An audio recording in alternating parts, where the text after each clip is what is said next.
hapunan guys. Ayan no. Kasi medyo hapok lang.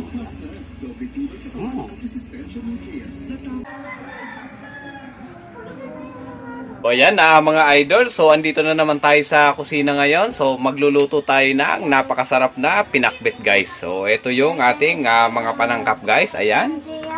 Unahin natin ito, yan. At syempre mayroon tayong ampalaya, kalabasa at konting okra lang. Konti lang yung okra natin at sitaw. Yan, panangkap at na sibuyas, kamatis, syempre talong at yung partner niyang prito. Pero ang gigit sa lahat, so hindi mawawala yung ating alamang guys. Ayan. Umpisahan natin mag-isa guys. Ayan.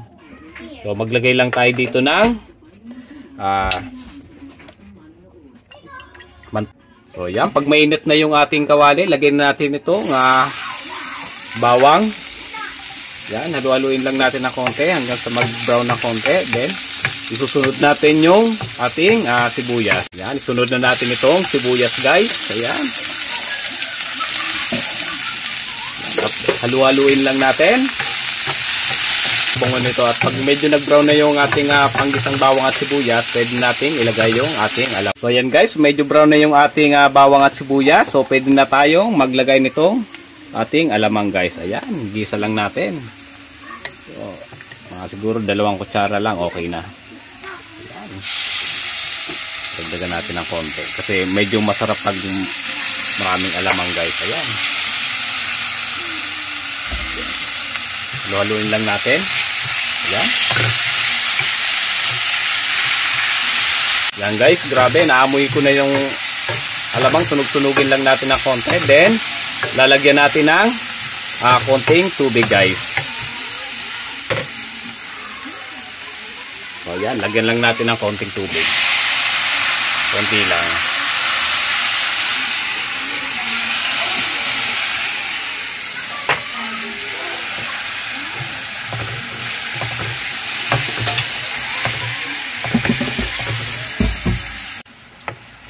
So ayan mga idol, isusunod na natin itong ating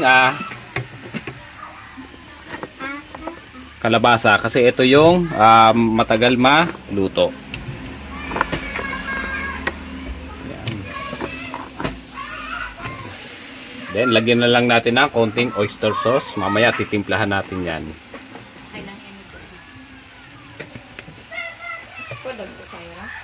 Halu-haluin lang natin guys. Then, pagkahalo natin, pwede nating takpan hanggang sa maluto ang ating kalabasa guys. So, takpan lang natin. Antayin nating maluto. Then, susunod natin yung mga gulay na iba.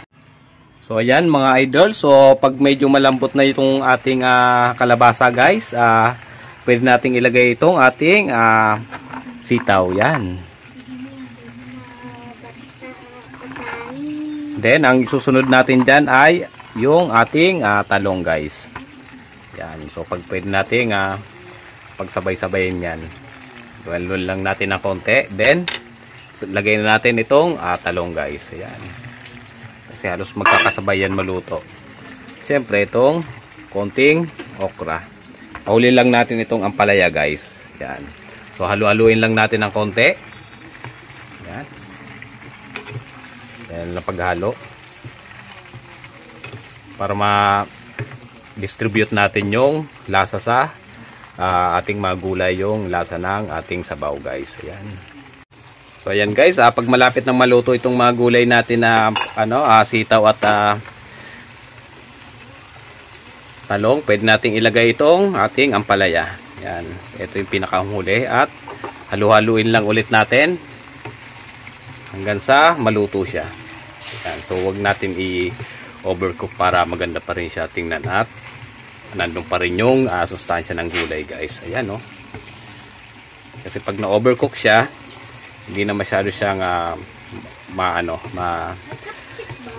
pag ginuya mo, nandun pa rin dapat yung pagka-crunch ng gulay guys.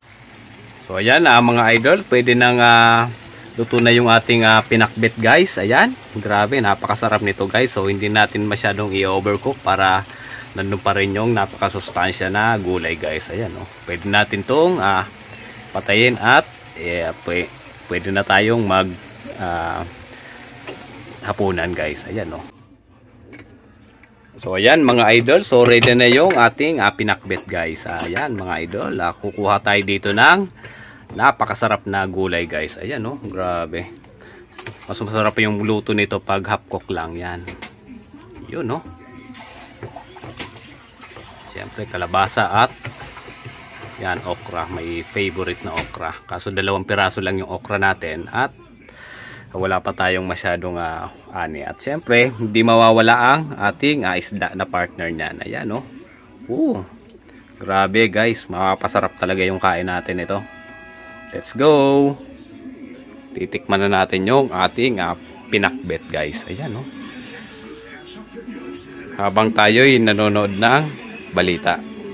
Ayan mga idol, so eto, titikman na natin yung napakasarap nating nilutong pinakbet guys. Ayan. So siyempre una nating titikman itong napakasarap na gulay na ampalaya. Mas maganda yung pagkakaluto natin kasi medyo hapok lang. Grabe, napakalinamnam. Talagang yung lasa niya manamis-namis at damang-dama mo yung lasa nung gulay at sinamahan ng alamang. Siyempre, kailangan natin ng kanin. At siyempre, yung prito natin, maliliit lang. Talagang, yung pinakbet guys, kailangan talaga niya ng prito. Para magkaroon ng magandang kombinasyon ng gulay at isda. So, tikman din natin ito. Ito normal lang na prito to pero tingin ko masarap din ito. Isda. Maganda, sarap. Siyempre, pinaka-favorite itong okra. Ayan, no? Hapok na hapok, guys. Ayan, no? Pag kinain natin to napaka-crunchy talaga. Grabe. Napakasarap. Talagang